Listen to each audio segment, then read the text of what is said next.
रात का समय था।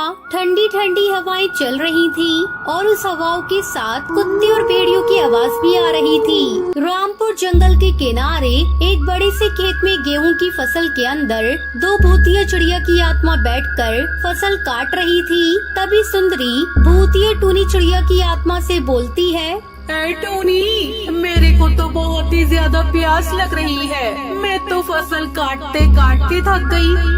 वैसे भूख मुझे भी लग रही है।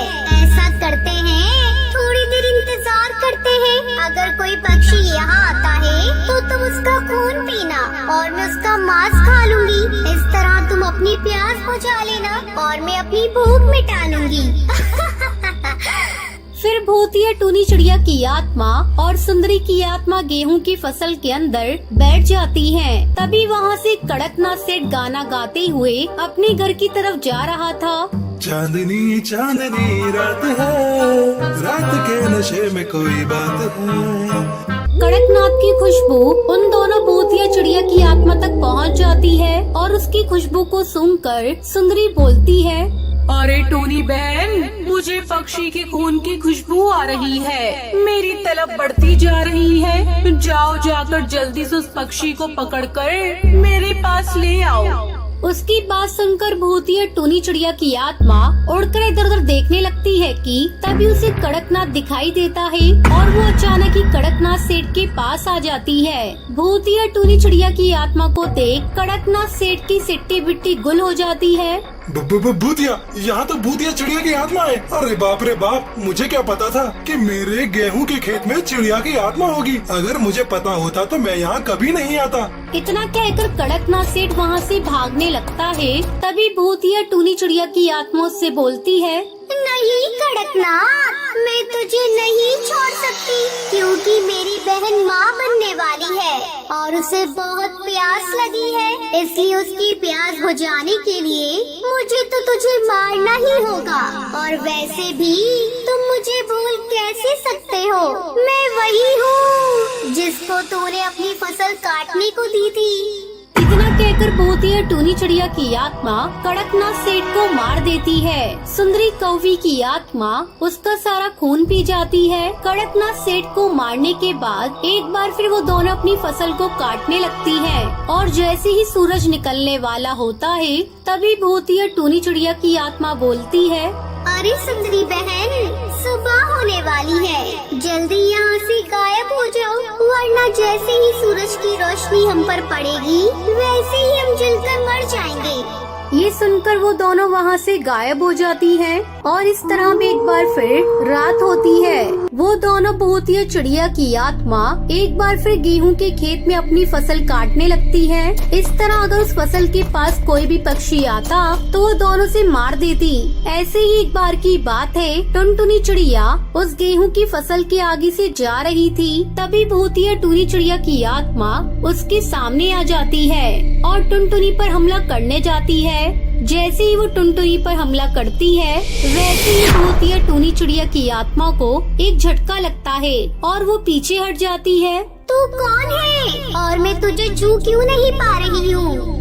क्योंकि मैं कोई मामूली चिड़िया नहीं बल्कि एक पंडित की पत्नी हूँ। मेरे गले में जो लॉकेट है वो तुम्हें मुझसे दूर कर रहा है। मैं जानती थी कि यहाँ पर दो भूतिया चिड़िया की आत्मा है और वो पक्षियों को मार देती है। तो मुझे सच बता, आखिर तू ऐसा क्यों कर रही है? हम पक्षियों ने तेरा क्या बिगाड़ा है? आज से कुछ समय पहले की बात है, मैं और मेरी बहन सुंदरी बहुत ही गरीब थे। मेरी बहन माँ बनने वाली थी। हम दोनों अपना गुजर बसर करने के लिए दूसरों के खेतों में जाकर काम किया करते थे। और ऐसे ही एक दिन हमें इस खेत का मालिक कड़कनाथ सेठ कहता है, टूनी, सुंदरी, यदि तुम दोनों ने रात के समय मेरी इस गेहूं की फसल को अच्छी तरह से काट दिया तो मैं तुम्हें इसका इनाम दूंगा, ठीक है? लेकिन मौसम खराब हो रहा है।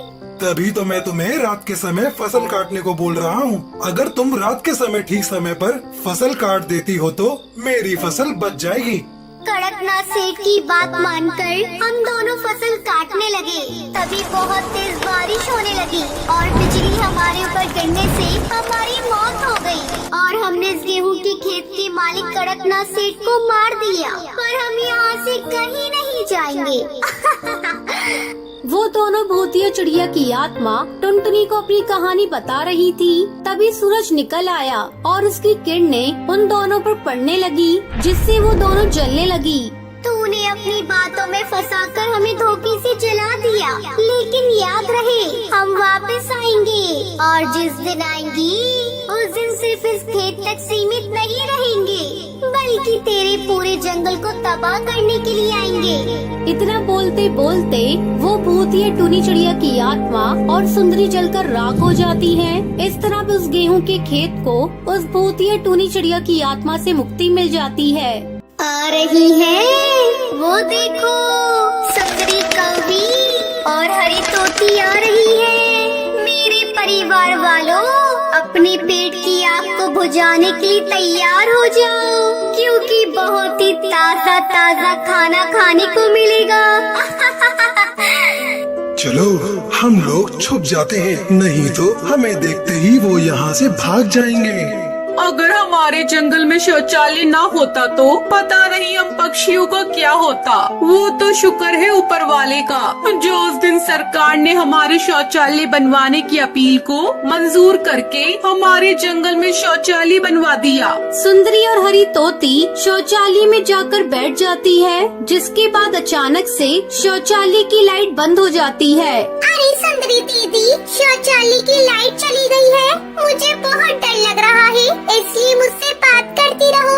अरे डर क्यों रही है, मैं तेरे साथ ही तो बैठी हूँ, चिंता मत कर, जल्दी से यहाँ से चले जाएंगे। इतना कहकर वो दोनों आराम से शौच करने लगती है। हरी तोती सुंदरी से बात करती रहती है, लेकिन सुंदरी उसकी बातों का कोई जवाब नहीं देती। अरे दीदी, क्या हुआ? सांप सूंघ गया क्या तुम्हें? कुछ बोल ही नहीं रही हो। मैं क्या कोई रेडियो एप्पल हूँ जो तेरी बकवास सुनती रहूंगी? समझती क्या है तू मुझे? तभी हरी तोती डरते हुए सुंदरी से कहती है, अरे दीदी, ये आपकी आवाज को क्या हुआ? बहुत ही खतरनाक बोल रही हो। तभी हरी तोती के पीछे से एक भयानक भूतिया टुन्नू चिड़ा की आत्मा उसके सामने आ जाता है। तुम्हारी सुंदरी दीदी अब हमारे कब्जे में है। मेरी पत्नी ने उसके शरीर पर कब्जा कर लिया है। हा हा हा। जैसे ही भूतिया टूनी चिड़िया की आत्मा सुंदरी के शरीर से बाहर निकलती है, वो उन दोनों को मार देते हैं। भूतिया टूनी चिड़िया की आत्मा अपने परिवार के साथ उन दोनों को खा जाते हैं।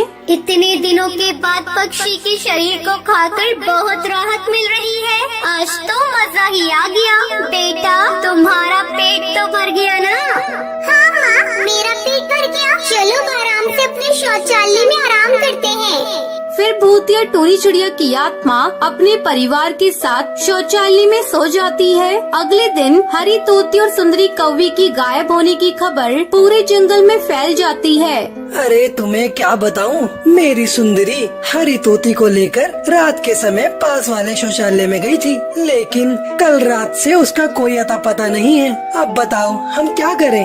अरे बेवकूफ, तुम दोनों ने रात के समय उन दोनों को शौचालय भेजा ही क्यों? क्या तुम्हें नहीं पता वहाँ पर एक भूतिया टूनी चिड़िया की आत्मा का परिवार रहता है, जो रात के समय वहाँ पर जाता है और पक्षियों को मार देते हैं। हे भगवान, क्या अनर्थ हो गया। हमें तो इसके बारे में कुछ पता ही नहीं था। अब हम क्या करें? करना क्या है, अब तो उस भूतिया टूनी चिड़िया की आत्मा के परिवार ने तुम दोनों की पत्नियों को मारकर खा लिया होगा। ऐसा मत कहो बंटी भाई, हमें एक बार वहाँ जाकर अपनी पत्नियों को ढूंढना चाहिए।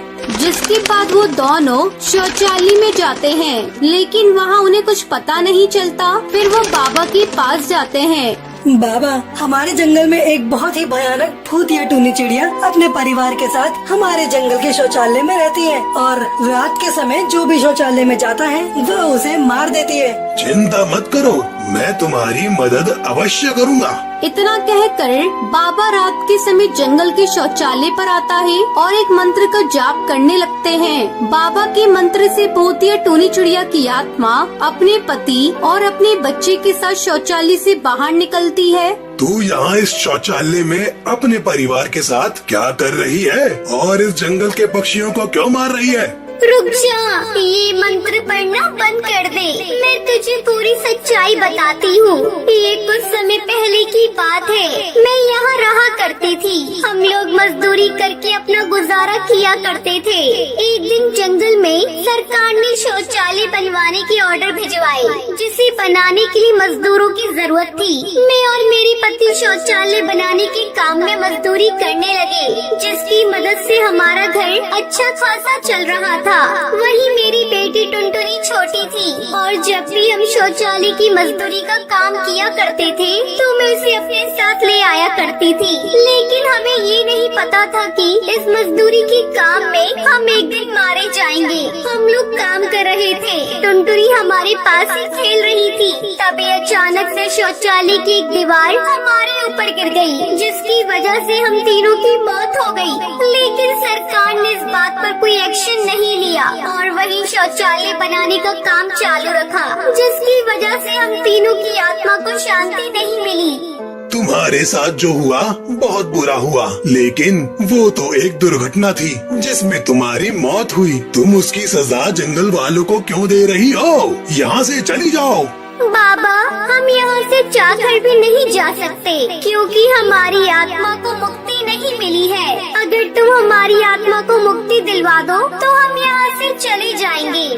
तुम चिंता मत करो, मैं तुम्हारी मुक्ति के लिए इस शौचालय पर एक हवन करूँगा, जिसके बाद तुम तीनों की आत्माओं को मुक्ति मिल जाएगी। इतना कहकर बाबा शौचालय में हवन करता है और भूतिया टूनी चिड़िया की आत्मा और उसके पति बच्ची को हमेशा के लिए मुक्ति मिल जाती है।